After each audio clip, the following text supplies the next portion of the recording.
Hello friends, welcome to my YouTube channel. आज हम पढ़ेंगे क्लास 8 का चैप्टर नंबर 1, जिसमें सबसे पहले हम इंट्रोडक्शन वीडियो पढ़ेंगे।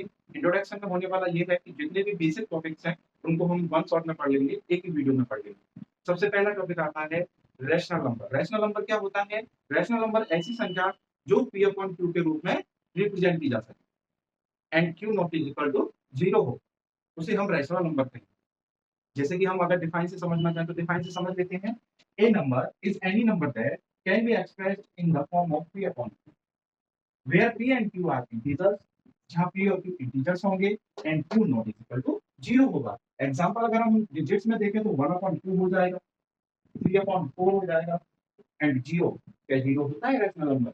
जी हाँ, 0 होता है, क्योंकि इसके डिनोमिनेटर में भी 1 होता है। ज्यादातर क्वेश्चन क्लास 9 का फर्स्ट क्वेश्चन है कि 0 रैशनल नंबर है कि नहीं, अगर है तो उसको रिप्रेजेंट कीजिए। तो इट मींस अपन क्लास 8 में इसको पढ़ लेंगे तो 9 में आके अपन को दिक्कत नहीं आएगी। इसलिए अगर कभी भी आपसे 0 को रैशनल नंबर पूछे तो आप कंफ्यूज नहीं होगे, क्योंकि डिनोमिनेटर में 0 होना चाहिए। न्यूमिनेटर में 0 है या कुछ भी है, उसका कोई भी अपन ने फॉल्ट नहीं देना।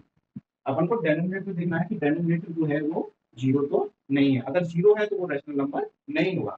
अब इससे अगला टॉपिक पढ़ेंगे नेक्स्ट वीडियो में। चलते अब चलते हैं नेक्स्ट टॉपिक पे, जिसका नाम है multiplicative identity. Actually multiplicative identity कुछ नहीं होता। कोई संख्या मान लो आप, जैसे कि मैंने आपसे बोला 5। अगर 5 का मल्टीप्लाई आप 1 से कर रहे हो, 5 का मल्टीप्लाई अगर आप 1 से कर रहे हो तो वही मल्टीप्लिकेटिव आइडेंटिटी है। अब बच्चे पूछेंगे कि सर कैसे, हमें पे तो पहचानना ही नहीं आता कि मल्टीप्लिकेटिव आइडेंटिटी होती क्या है।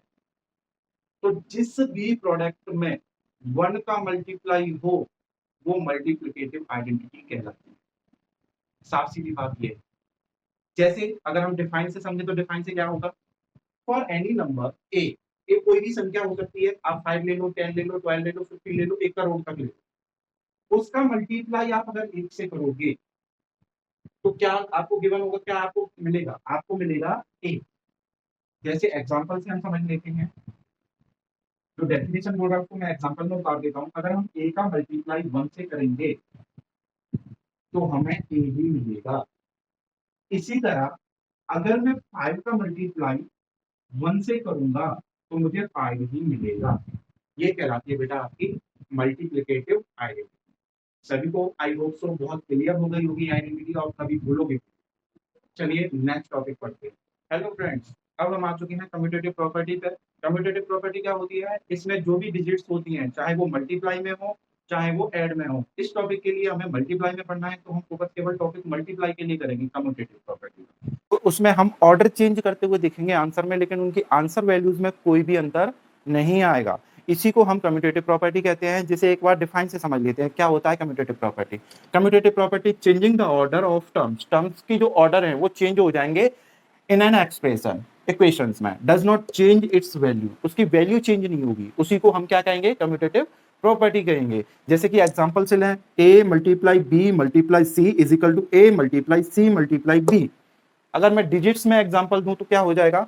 जैसे 2 multiply 3 multiply 5 is equal to 3 multiply 2 multiply 5।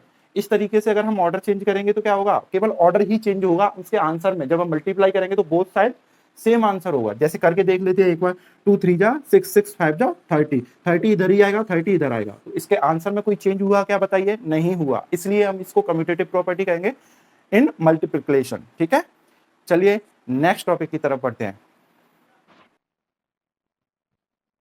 Hello friends, अब हम आ चुके हैं मल्टीप्लिकेटिव इनवर्स में। इससे पहले हमने पढ़ा था मल्टीप्लिकेटिव आइडेंटिटी।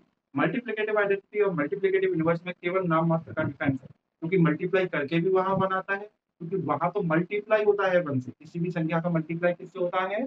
1 से होता है। कौन से वाले टॉपिक में? Multiplicative identity. अगर हम बात करें यही इस टॉपिक के बारे में, जो कि है मल्टीप्लिकेटिव इनवर्स, जिसको हम रेसिप्रोकल भी कहते हैं। इसमें क्या होता है? दो डिजिट्स मल्टीप्लाई में होती हैं, वो दोनों एक दूसरे के पहले रेसिप्रोकल होती है, उनको काटने के बाद आंसर 1 आता है। बहुत सारे बच्चे कंफ्यूज होते हैं मल्टीप्लिकेटिव इनवर्स और मल्टीप्लिकेटिव आइडेंटिटी में। आपको कंफ्यूज नहीं होना, क्योंकि आपको मैं पढ़ा रहा हूँ। क्लियर? जो भी टॉपिक ना हो उसे आप कमेंट सेक्शन में डाल दें, मैं आपका वहां पर रिप्लाई जरूर करूंगा। चलिए इस टॉपिक के बारे में पढ़ते हैं, क्या बोल रहे हैं। डिफाइन पढ़ लेते हैं सबसे पहले। The reciprocal of a non zero number, यानी ऐसी कोई भी संख्या जो जीरो ना हो, जीरो के अलावा कोई भी ऐसी संख्या हो जिसका आप रेसिप्रोकल कर सकते हो, उसका उल्टा कर सकते हो। The product of A number and it's multiplicative inverse. अगर हम उस नंबर का प्रोडक्ट करते हैं मींस मल्टीप्लाई करते हैं, फिर उसका इनवर्स आ जाता है वही। जैसे कि 4/7, 4/7 है, इसका मल्टीप्लिकेटिव इनवर्स क्या होगा, मतलब कि 4/7 है, इसको उलट के रख दो, 7/4। 4 से 4 कट गया, 7 से 7 कट गया, it means answer is 1। Second example है 2/3। 2/3 का मल्टीप्लिकेटिव इनवर्स क्या होगा, तो आप बता दोगे 3/2 होगा। जी है कि नहीं भाई? तो 3 से 3 कट जाएगा, 2 से 2 कट जाएगा, इट मींस आंसर इज 1। अब मुझे बताइए 15 का मल्टीप्लिकेटिव इनवर्स क्या होगा। तो 15 एक p/2 की फॉर्म में है क्या? अगर दिख नहीं रही है तो जब किसी संख्या के नीचे कुछ नहीं होता उसके नीचे 1 होता। तो 15/1 का मल्टीप्लिकेटिव इनवर्स क्या हो जाएगा? पहले तो मैं साइन लगाऊंगा मल्टीप्लिकेटिव का, 1/15 हो जाएगा सर जी। 15 से 15 काट दोगे, 1 से 1 काट दोगे, आंसर इज 1। ये था आपका मल्टीप्लिकेटिव इनवर्स। चलिए अब नेक्स्ट टॉपिक पढ़ते हैं, एसोसिएटिव प्रॉपर्टी। क्या बोलती है एसोसिएटिव प्रॉपर्टी? पढ़ते हैं। हेलो फ्रेंड्स, अब हम आ चुके हैं आपको एसोसिएटिव प्रॉपर्टी के पास लेके।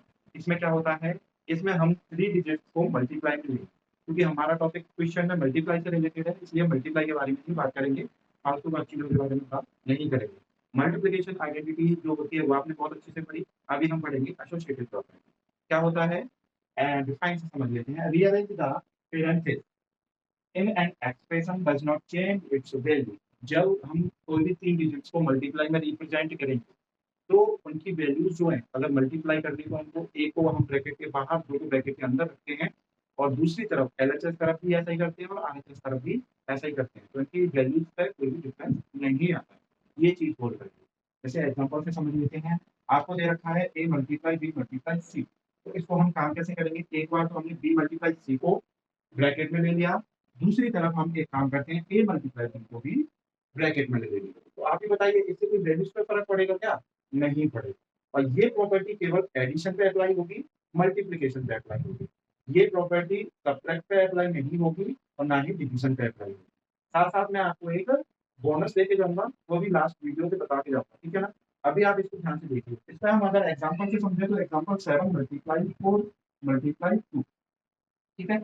अब एक बार तो हमने क्या कर लिया, इसको आप ब्रैकेट में ले लो, या इसे छोड़वा फिर इसकी तरह ही करें तो आप इसको ब्रैकेट में ले लो। Is equal to 7 × 4 × 2।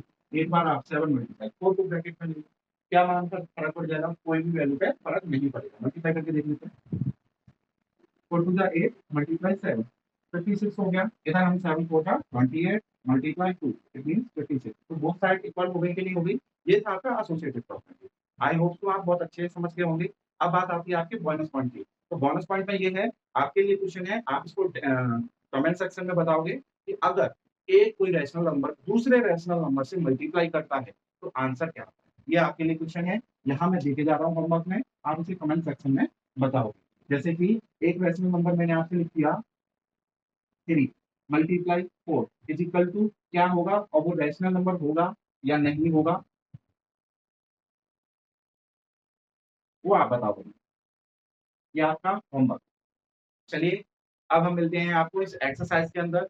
तब तक के लिए स्टे हेल्थी, स्टे हैप्पी। जय हिंद, जय भारत।